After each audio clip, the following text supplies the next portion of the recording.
Hey guys, now in this video let's understand how we can delete the message from storage queue.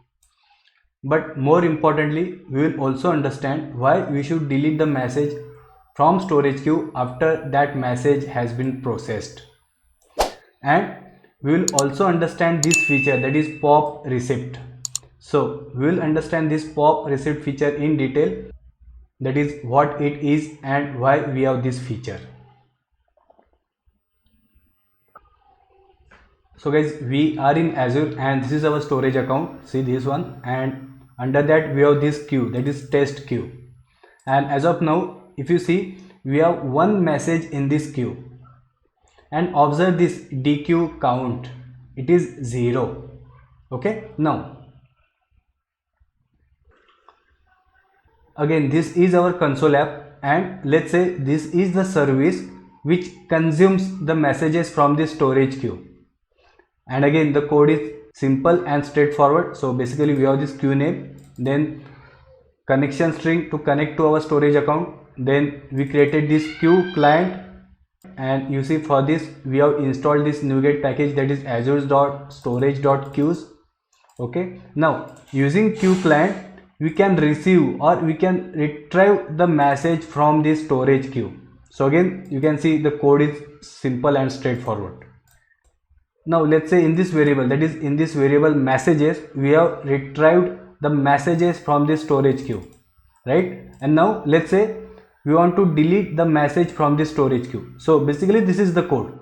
So again guys, I will share this code on the GitHub. Okay, now to delete the message we are simply saying queue client dot delete message async, and here you can see we say messages dot value 0. Say again guys, this messages, it contains multiple messages, right? So we are retrieving the 0th element dot message id. So again you can guess this message id, it will represent the unique message id for the message from this storage queue, right? And obviously to delete a message we have to provide some unique field. So again that message id, it will be the unique field. But most importantly, what is this pop receipt and why we have this pop receipt? So we have this pop receipt concept. It's because with this we can ensure that only the client or the service which has retrieved that message, only that service can delete or update that message, and within the visibility timeout period. Thus with this we can prevent other clients from processing the same message concurrently. That is, we ensure that at that same time other services, they are not processing that message. So again, I know guys, still you may have some confusion and you might not have understood this concept. So let's actually see a practical example. So now guys, we will execute this program, and we have added a debugger on line number 17. So that means by this line number 17 we have retrieved the message from this queue, right? Now for next 30 seconds, if you remember in our previous video, for next 30 seconds this message, it will not be visible to any other services. That means this message, it will not be visible in this queue. Okay, so here now we will intentionally wait for more than 30 seconds. So that means this service, it has retrieved that message, but then it is just sitting on that message, it is not doing anything. And now after 30 seconds this message becomes available over here. That means this message is now becomes available for the consumption to some other service. So let's say this is our some other service. See guys, this is Azure Storage Queue Demo 2.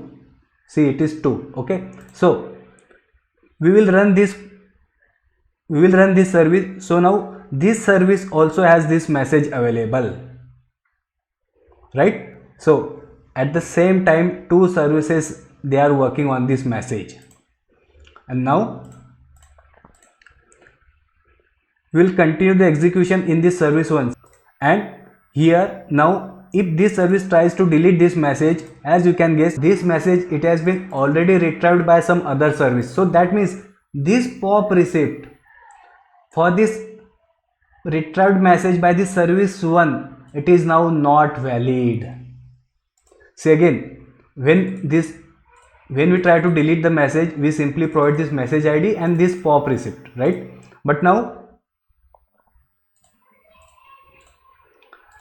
this second service, it has also retrieved this message, and the latest pop receipt, it is with this service 2. So if this service 2 tries to delete, yes, it will work because that is the valid pop receipt. But if this service 1, if it tries to delete, it will not work because this is now stale or it is invalid pop receipt, right?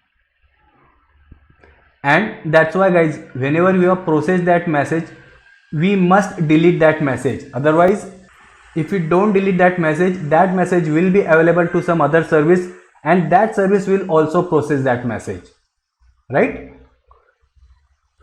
And now let's see the demo. So let's run our service 1. So it looks we have retrieved the message, and let's check the contents. Yes, we have this message, and let's cross check in Azure portal. So here I will say refresh, and yes, the message has disappeared because again it's been retrieved by this service. So let's wait for 30 seconds. Okay guys, we have waited for more than 30 seconds, and here let's say refresh, and see again this message appears again. So it's big, and observe this DQ count is 1, earlier it was 0. So again, though this service received that message, but it did not delete it, right? Now let's run our second service. So let's run it, and again we have added a debugger on line number 17.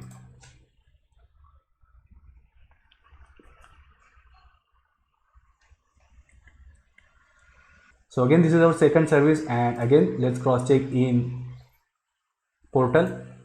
Yes, so again the message is not visible. So, and if I check the contents of this message, so again guys, we are in the second service, okay?